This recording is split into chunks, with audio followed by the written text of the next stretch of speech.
तो भरत जो है संगम की स्नान निकली। मां कौशल्या कहते कि भरत यह संगम है, लेकिन भरत ने मना कर दिया कि मुझे संगम पर स्नान नहीं करना है। तो प्रयागराज जो है ना, त्रिवेणी पतित पावनी संगम, वह प्रयागराज बड़े प्रसन्न हो। तो प्रयागराज के मन में एक बहुत प्यारा बात आती, शायद ही विचार कर जीवन में अगर कोई राम मिल जाए, सबरीला मिलिस ना राम जी, केवटिला मिलिस ना राम जी। कब से पंथ निहार रहा, कुटिया रोज बोहार रहा, दिल में के आस श्रद्धा और विश्वास, एक दिन हुआ मिलन, पुलकित हुआ नयन, सबरी हुआ मगन, तो से राम मिल गए। जिसने किया भजन, तो से राम मिल गए। एक दिन केवट के पास जाकर भगवान ने नाव मांगा कि केवट भैया हमें उस पार ले जाओ। तो भगवान ने कहा, केवट ने कहा, नाव में तो ले जाऊं भैया, पर मेरी भी एक शर्त है, पहले आपका पद पखारो। तो केवट कहने लगे, राम जी जब बोले ना हमें गंगा पार करा दो, तो केवट बोलने लगे, पहले चरण पखारूंगा, फिर गंगा पार उतारूंगा। पहले चरण पखारूंगा, फिर गंगा पार उतारूंगा। सिया राम और लक्ष्मण पुरवा रहे पवन, केवट हुआ मगन, तो से राम मिल गए। अरे जिसने किया भजन, तो से राम मिल गए। इसलिए मानस भी कहती है, मानस का है कथन, अरे करते रहो भजन, तुलसी हुआ मगन, तो से राम मिल गए। जिसने भी भजन किया उसे राम मिल गए। भरत ने मना कर दिया कि मुझे संगम में स्नान नहीं करना है। तो प्रयागराज प्रसन्न होके यही बात बोलते रहो कि राम दर्शन ही का अंतिम दर्शन है। सब मानस से पढ़े हैं, सब सुने हैं। शायद लोगों को लगत हुई कि मैं राम दर्शन करके पूरा दुनिया के दर्शन कर ले। आज प्रयागराज बोलते मोरवानी नो, प्रयागराज कहते कि हे भरत, आज तक मैं यही सोचो कि राम दर्शन अंतिम दर्शन है, लेकिन आज पहली बार मुझे पता चली राम दर्शन का फल है भरत जैसे महापुरुष का दर्शन। ये राम दर्शन हुई तभी भरत जैसे साधु के दर्शन हो सकते। आज प्रयागराज कहे भरत मां, लेकिन भरत जैसे हाथ जोड़ देते, मोर अधिकार न है, मोर धर्म न मांगे की खबर में छत्री है, और छत्री हमेशा दे जानते, ले नहीं जानते। और दूसरी बात, गंगा कौन है? भगवान नारायण के चरण से निकले हैं ना, तो ये मोर बेटी है, और बेटी से मांगना शोभा नहीं दे, ये मर्यादा के अनुकूल है। बेटी से कभी मांगना नहीं चाहिए। लेकिन फिर भी भरत कहते मांगो भीख त्याग निज धर्म, ने भीख मांगा था प्रयागराज अपन धर्म छोड़ के। ये धर्म नहीं कहा बोला, नियम नहीं कहा कि मांग, फिर भी अपन धर्म छोड़ के मांगत हूँ। आरत काहू न करी कुकर्मू, गरीबी काम करवा दे भाई। हालात गरीबी छोड़ो, हालात समय काम करवा दे। अर्जुन लगते गीता में भगवान, अर्जुन मैं समय हूँ। काल, काल का मतलब हो समय। जिस समय भय सभा में द्रौपदी का वस्त्र खींचा, वह समय भी मैं ही था। और जिस समय द्रौपदी ने वस्त्र के भंडार कर दी, वह समय भी मैं ही हूँ। समय बलवान है, इसलिए समय के आगे सबला हारना पड़ते, सबला झुकना पड़ते। भरत वही लिखे थे, मैं समय के आगे झुक गया। प्रयाग त्याग के मांग त्याग। तो भरत कहते क्या तुझे अर्थ दूं? प्रयागराज पूछ रहे हैं। भरत ने कहा अर्थ नहीं चाहिए, संसार में हर व्यक्ति को अर्थ चाहिए। धन ही नहीं रहेगा तो बीवी बच्चे को खिलाओगे कैसे? बगैर अर्थ के न संसार चल सकता है, न यह कायनात चल सके। अर्थ हर इंसान को चाहिए। पैसा है तब तो दुनिया चलती, पैसा नहीं है तो कुछ भी नहीं कर सके। हमारे बीच में सम्मान्य हमारे गुरुदेव नेमू साहू जी बड़े मानस मर्मज्ञ है, भी मानस के परम विद्वान है। उनका भी आगमन हुआ है। एक बार जोरदार तालियों से स्वागत कीजिए। ऐसे महापुरुषों का आना बेतरा के लिए गौरव है, धर्म की बात है। आपको इनका वक्तव्य सुनने का मिलेगा।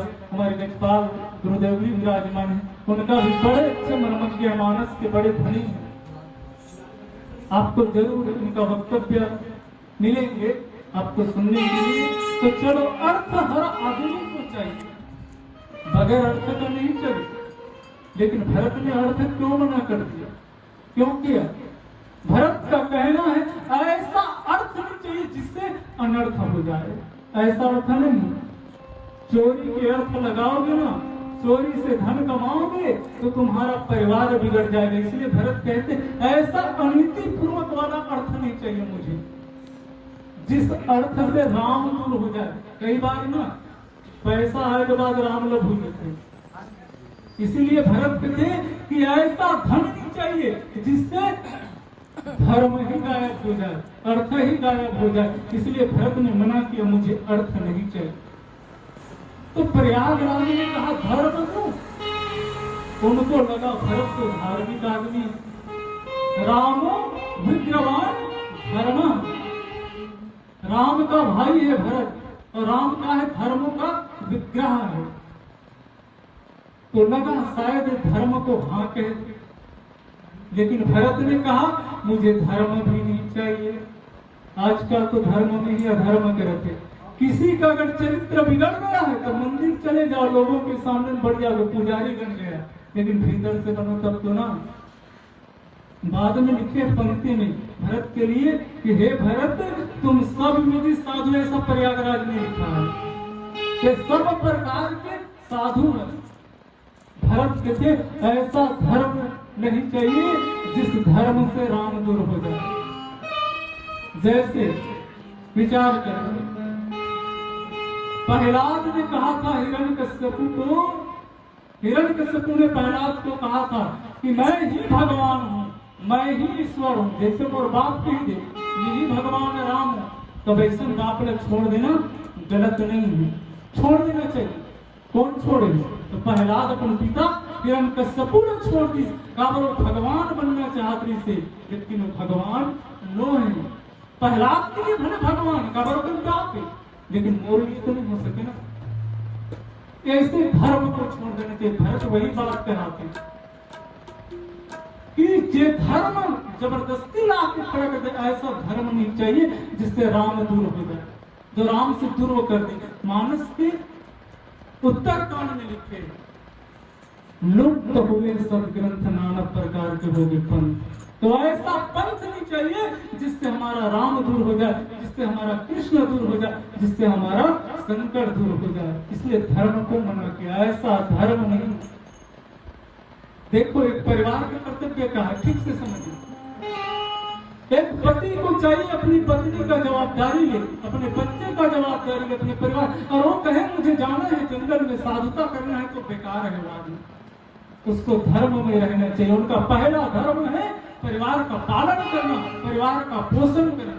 एक साधु के पास एक लड़का की, बाबा मुझे भगवान का दर्शन करना, मैं अपनी पत्नी छोड़ दे, परिवार न छोड़ दे, बच्चा न छोड़ दे, मुझे भगवान चाहिए। तो साधु ने कहा मूर्ख, तूने राम को छोड़कर आ गया, कहां से राम मिलेगा? जो तो पत्नी है ना वही राम है, जो तो पत्नी के सुख देवा राम है। जेड़ा ते बेटा समझा था वही राम है, वो तो बेटा के सुख देवा राम है। और जेड़ा परिवार समझा था उसका वही राम है। बोली और भाषा के नाम राम है, खान और पान के नाम राम है, रहन और सहन के नाम राम है। तो ऐसे धर्म अगर मिले तो छोड़ देना चाहिए। भरत खुद छोड़ इसके कही है, काबर वो धर्म के विरुद्ध है, इसे राम ला दूर कर दिस ना, तो मोला ऐसा मानी चाहिए जो राम से दूर कर दी। इसलिए भरत कहते मुझे यह धर्म भी नहीं चाहिए जिस धर्म से राम दूर हो। फिर काम, भरत तो कहते काम ला छोड़ दे भैया। बाबा तुलसी भले लिखते हैं उत्तम सहित राम गुण गावे, काम के साथ राम हो सकते पर राम मिल जाएगा कोई गारंटी नहीं। कामी व्यक्ति का राम प्रिय नहीं। यहाँ सबरी के पहले प्रश्न में लिखा है एक जगह भगवान छोड़ के चल देते, अगर वहां अगर पक्षी है तो पक्षी है, नर है तो स्त्री है पूरा, तो वहां राम के सम्मान नहीं हो सके। मानस के सबरी के पहले प्रश्न में भगवान को तुरंत छोड़ के चल देना पड़ते, काबर जहाँ काम है वहां राम कभी भी नहीं रुक सके। अयोध्या का छोड़, काबर वहां काम क्रोध लोभ तीनों रीस। काम कौन है तो कई दशरथ ना, काम क्रोध तो कई और लोभ दूसरा बन गए। तीनों चीज है वहां राम कैसे रुक सकती है। इसीलिए ऐसा धर्म नहीं चाहिए जिस धर्म में राम का नाम ना हो, शिव का नाम ना हो। ऐसा धर्म कोई काम का नहीं है। काम लोग बिल्कुल मना कर दी। पिताजी के तो 3-3 जन भाई आसक्ति नहीं समझी महाराज दशरथ के काई जो शब्द बोले हैं दशरथ जी ना, मानस में चिकना चूर कर देंगे। ऐसे ऐसे शब्द, हे सुंदरी, हे मृगनयनी, हे सिलोचनी, ये कोई शब्द है? एक चक्रवर्ती सम्राट का शोभा नहीं दे, लेकिन कामी व्यक्ति कुछ भी बोल दिया। एक कभी ना कि चांद डाला सकता कछु मर के देखा सामने तो कहना आसान है भैया। कामी व्यक्ति दशरथ भी इसी प्रकार हे पिक बहनी के चेहरे डोकरी हो गए, दांत टूट गए, पिक बहनी कभी लज्जा आ गई।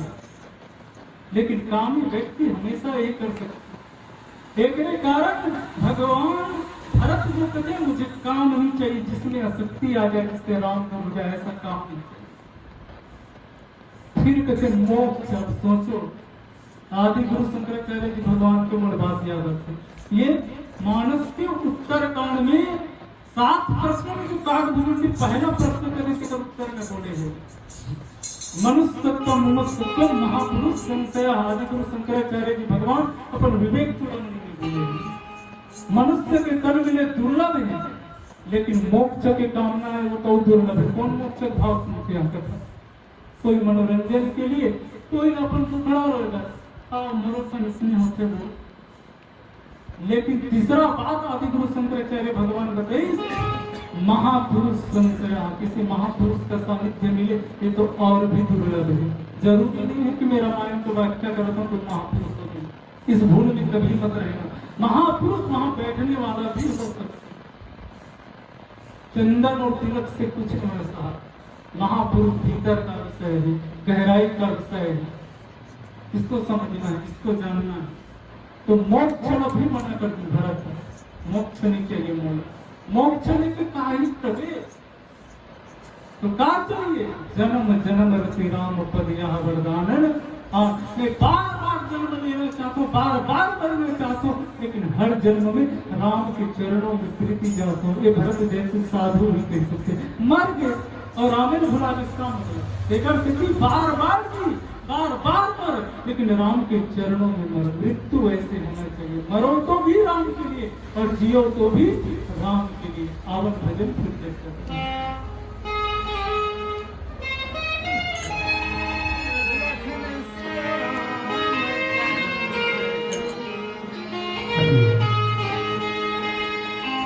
राम मेरे आ जाओ, प्रभु मेरे आ जाओ, राम मेरे आ जाओ, प्रभु मेरे आ जाओ।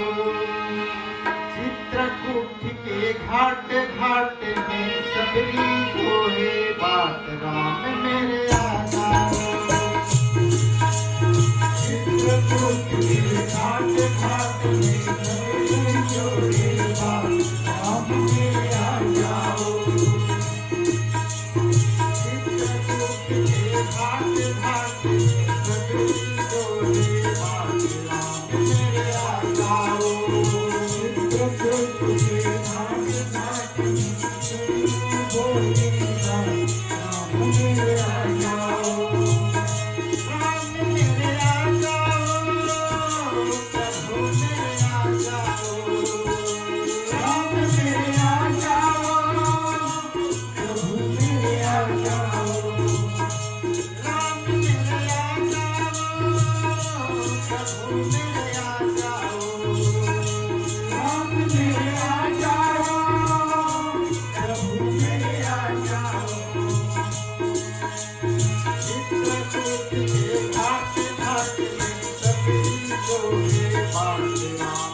मुझे मोक्ष नहीं चाहिए।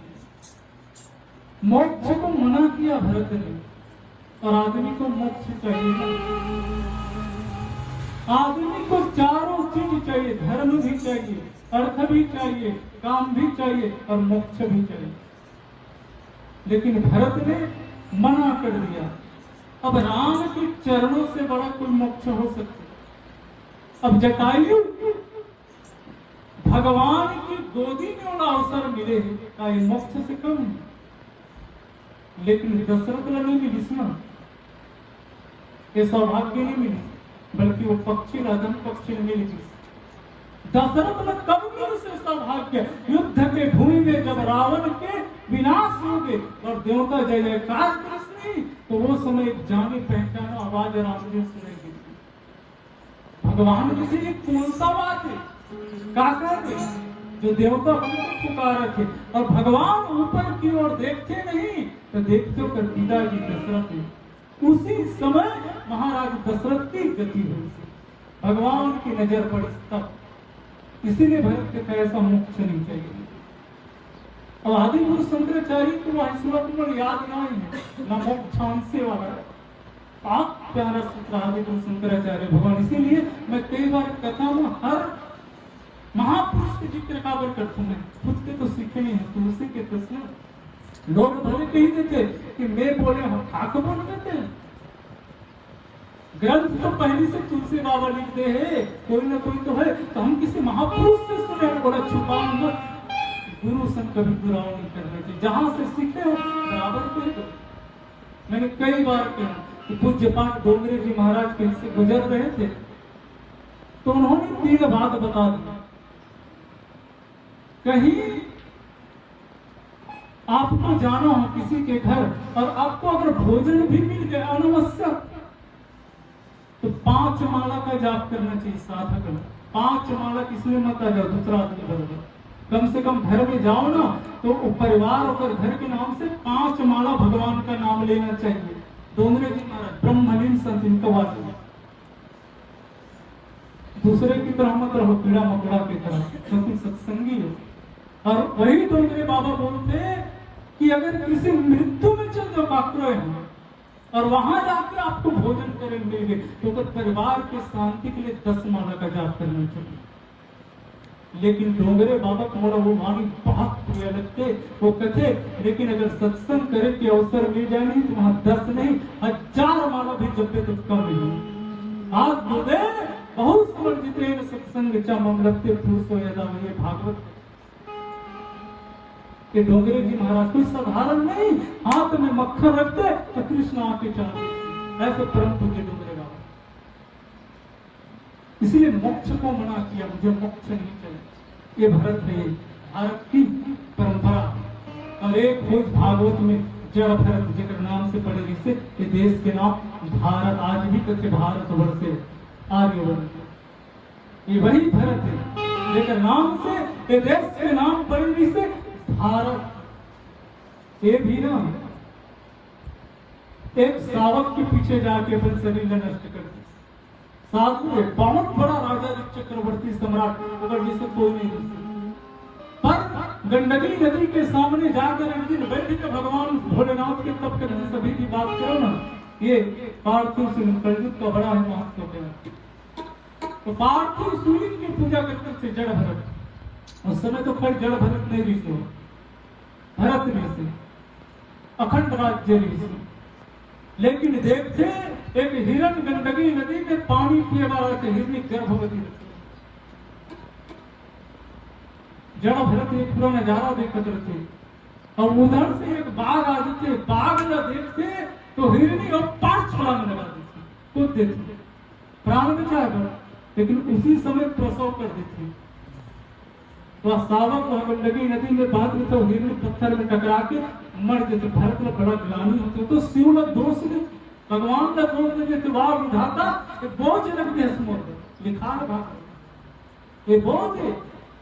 लेकिन संत है ना करुणा होती कर, संत वही है जिसका भीतर करुणा होना चाहिए। मैं कई बार बताऊं, एक बार नदी में एक संत स्नान करत रही से और जल देते भगवान सूर्य, उसी समय देखते बिच्छू नदी में भाग रहे थे, तो संत दया आज थे, बिच्छू न बचाने का प्रयास करते, लेकिन बिच्छू के स्वभाव को डंक मारते, पीड़ा होती, दर्द होते तो हाथ कहरा देते, और बिच्छू फिर से छूट देते। संत न फिर से दया, इसमें दर्द की फिक्र नहीं, तो अगर करुणा की फिक्र फिर से उठाते, लेकिन बिच्छू फिर से डंक मारते थे स्वभाव के कारण। बार बार ऐसे करते, तो वहां एक आदमी रहते, वो संत के पास जाके कहते, बाबा छोड़ना, बार बार बचाते, लेकिन एक स्वभाव है, ये मूर्ख है, ये डंक मारी। तो वो संत बहुत प्यारा उत्तर देते, बेटा सुन, जब ये मूर्ख अपन स्वभाव को छोड़े, अगर एक स्वभाव है दर्द देना, लेकिन मैं तो साधु हूं, मोर स्वभाव है बचाना। तो यहाँ भरत में वही चिंतन हुई कि मैं बचाऊं, अगर मोर साधुता है। और वो सावक न लेते थे अपन आश्रम में, फिर तो इतना नया हो जाते भैया, पोकर बिना रहे नहीं, खाना खाते तब वो हिरनी, पीछे जाते तब हिरनी, कहीं भी वेद पूजा पाठ सब भूल गए, इतना मन लग गया पोकर में फिर रह नहीं सके। और एक दिन भरत को कहीं जाना पड़ते, तो वहां घेरा लगे थे, उसी के भीतर छोड़ देते, लेकिन कुछ झुंड आ थे हिरण के, भगा देते, वो भागते का वो जाली में जाके फंस देते और मर देते। आके देखते भरत तो मर गए, हाय मृग, हाय सावक कहते कहते प्राण त्याग दी। और अंत में मृगा के ध्यान कृष्ण अंतमति सोगति, इसी कारण मृगा योनि में जा रहे, बोला हिरण बनने पड़ गए, लेकिन भगवान की मर्जी देखो, बोला पूर्व जन्म याद रहा, वो भीड़ में नहीं रहा, वो अलग रहा, वो सूखा पत्ता लिखा है। तो भगवान को रोज प्रार्थना करे, महादेवना मुझे तन जल्दी चल दे, एक क्षण बर्बाद करते रहो। तब वो दूसरा तन मिली, सो मर गए, तब मिली सेरा एक ब्राह्मण के यहाँ। अगर माता पिता भी चाहे कि हमारे से जजमानी करे, पर नहीं करे, नहीं करे जजमानी, बल्कि का करी, अगर भाई को निकाल के सोले जा, वो खेती कर, फसल मोहन नारी में रहा है। और यही कहा भरत तो भरत है, साधु कब नहाए कब दिखाए तो ठिकाना नहीं। राम जी की चिड़िया, राम जी की खेत, और चिड़िया भर भर पेटे, साधु के काम है, राम जी की चिड़िया है, राम जी का खेत मुलाकात करना है। ऐसा अगर भाई बने देखते तो सब चिड़िया चुपके, कुछ भी नहीं बचे, जड़ भर को निकाल दी, जंगल की ओर चले गए जड़ भरत। लेकिन वहां भीड़ लोग पकड़ ली, सब जड़ भरत लोग चल हमारे सरदार को हमारे देवी में बलि दी, प्रसन्न होगी, बलि के सामने जड़ भरत रखेगी, जड़ भरत का पता भैया फूल न हाथ है, भोजन तो करे नहीं, फूल भोजन कैसे। जैसे ही बलि देवर खड़ग निकाली, उसी समय जगदम्बा प्रकट हुई और सरदार नहीं मार दी, और जड़ भरत आशीर्वाद देकर कहीं जा बेटा इस संसार में। लेकिन उधर से जब जाता है ना, तो एक संत जाता है, नाम शायद भूल गए, पालकी में बैठ के कपिल मुनि के आश्रम सत्संग करे पर जाते, उसी समय आत्मज्ञान से जड़ भरत लो मान छोड़ा में कि नया नया कहा रहेगा। अगर वो चीटिंग देखे ना तब कुछ दे, इतना महापुरुष, इतना संत बोले उतर करते कौन है, बोले तोड़ से पहली में अनंत राज्य, ये तो एक गढ़ के राजा, कई गढ़ के राजा रहे। ऐसे आत्मज्ञान जिस रघुगण, तो आज वही जड़ भरत जो है इतना दुनिया में छावे कि होकर नाम से हमारे देश के नाम भारत है। धन्य है कि हम राम के भजन करते हैं, लेकिन सबसे बड़ा सौभाग्य ये है कि हम भारत जैसे वतन में रहते। आवन भजन फिर हमारे पूज्य गुरुदेव है, आगे की वाणी सुना है, सब गुरु के सम्मान करने से आदर